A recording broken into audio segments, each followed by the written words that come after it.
Guardai-vos dos cães, do livro Fonte Viva, Psicografia de Chico Xavier, ditado pelo Espírito Emmanuel. Guardai-vos dos cães. Paulo aos Filipenses, capítulo 3, versículo 2. Emmanuel comenta essa passagem da carta de Paulo, dizendo: somos imensa caravana de seres na estrada evolutiva, a movimentar-se sob o olhar do Divino Pastor em demanda de esferas mais altas.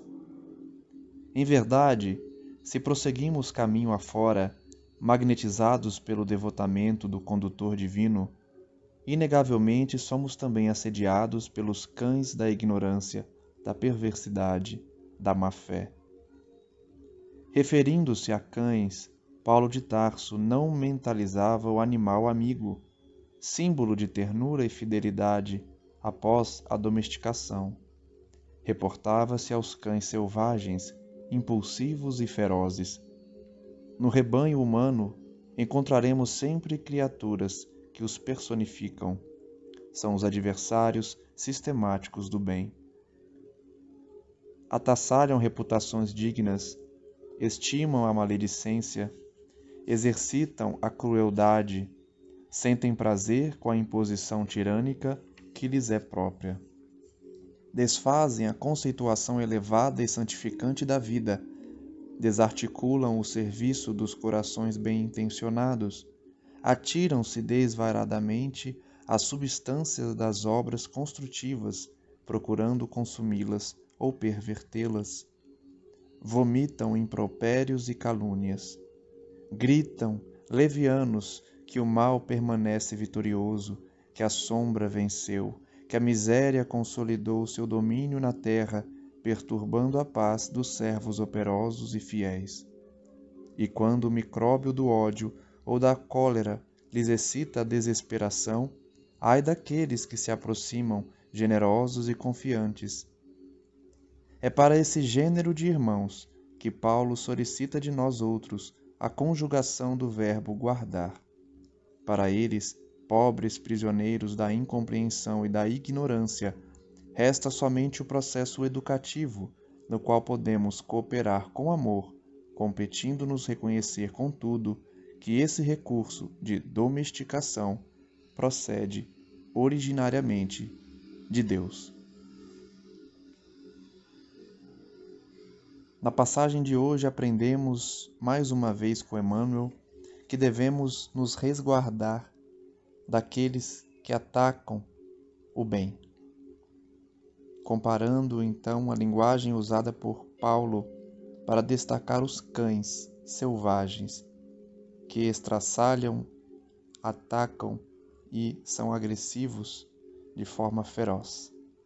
Comparando-os a pessoas que se dedicam ao mal, às sombras e não enxergam na bondade qualquer saída para o planeta. Diz Emmanuel que nós somos uma caravana imensa de seres na estrada da evolução e nos movimentamos sob o olhar de Deus, objetivando esferas mais altas. Porém, se nós estamos magnetizados pelo devotamento do Cristo e do nosso Criador, também somos assediados por aqueles ignorantes, perversos e de má fé. Emmanuel explica então que os cães referidos por Paulo de Tarso não são aqueles domesticados, mansos, símbolos da fidelidade e da ternura, mas sim aos cães selvagens, ferozes e impulsivos. Criaturas que personificam esses cães, adversários sistemáticos do bem. E aí Emmanuel vai descrever a ação dessas pessoas. Destroem reputações dignas, adoram a maledicência, exercitam a crueldade, sentem prazer com a imposição da tirania, desfazem a conceituação santificante da vida, desarticulam serviços nos corações bem-intencionados, pervertem construções e objetivos do bem, além de vomitar xingamentos, calúnias. Gritam que o mal vence, que a sombra domina, que a miséria se consolidou sobre a terra, perturbando aqueles que desejam servir. E ai daqueles que se aproximam dessas pessoas quando o ódio ou a cólera lhes dominam. Paulo de Tarso então se refere a essas pessoas, solicitando de nós o verbo guardar, ou seja, preservar nossa convivência dessas pessoas, evitar se contaminar com a vibração desses seres, porque são pobres prisioneiros da incompreensão e da ignorância. Para eles, resta somente o processo educativo, que nós podemos cooperar com amor, porém, devemos ter o cuidado de reconhecer que esse recurso de domesticação vem de Deus.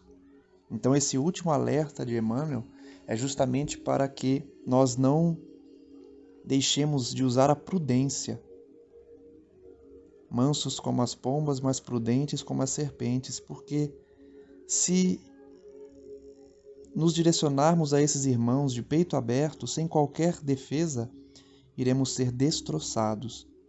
Precisamos entender que para certos irmãos, somente a domesticação que vem de Deus, domesticação nesse sentido da linguagem usada por Paulo quando referiu-se a cães selvagens.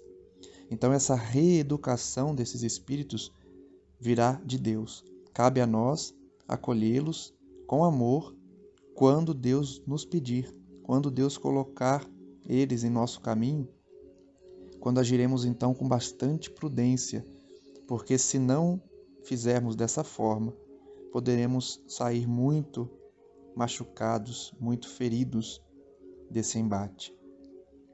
Pedimos então ao nosso Pai Criador, ao nosso Mestre Jesus, que envolva essa classe de espíritos dedicados ao mal, dedicados à balbúrdia, a espalhar o medo, a violência e a maldade no mundo, que eles possam, à maneira de cães selvagens, serem domesticados no sentido de reeducação espiritual, em que sabemos que a grande maioria somente procederá dessa forma após o sofrimento, após a dor física e moral, que não compete a nós aplicá-la, mas sim provém da lei divina, de causa e efeito, de ação e reação.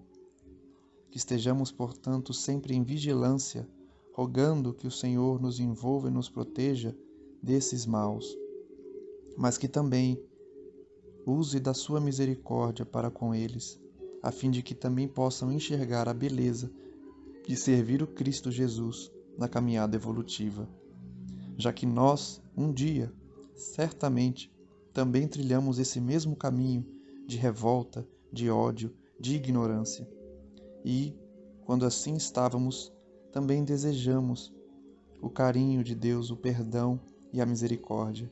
Assim não cabe a nós julgá-los, nem aplicar qualquer tipo de punição, a não ser aquela oriunda da prática de crimes, aplicada, portanto, pela lei dos homens, mas que não ultrapassemos de nenhuma forma a lei e caiamos no erro de usar da violência, de usar da maledicência, das mesmas ferramentas utilizadas por esses espíritos para espalhar o mal. Graças damos ao nosso Senhor Jesus Cristo hoje e sempre e pedimos que esse irmão bondoso envolva toda a terra, guiando os corações e as mentes para um novo rumo, quando o mundo em regeneração encontrará finalmente a paz que tanto almeja e o coração dos homens poderá usufruir de um paraíso perdido na fraternidade universal, na bondade que reinará no mundo e no fim das desigualdades sociais, da miséria, da fome e da dor. Graças damos ao nosso Mestre hoje e sempre, e que assim seja.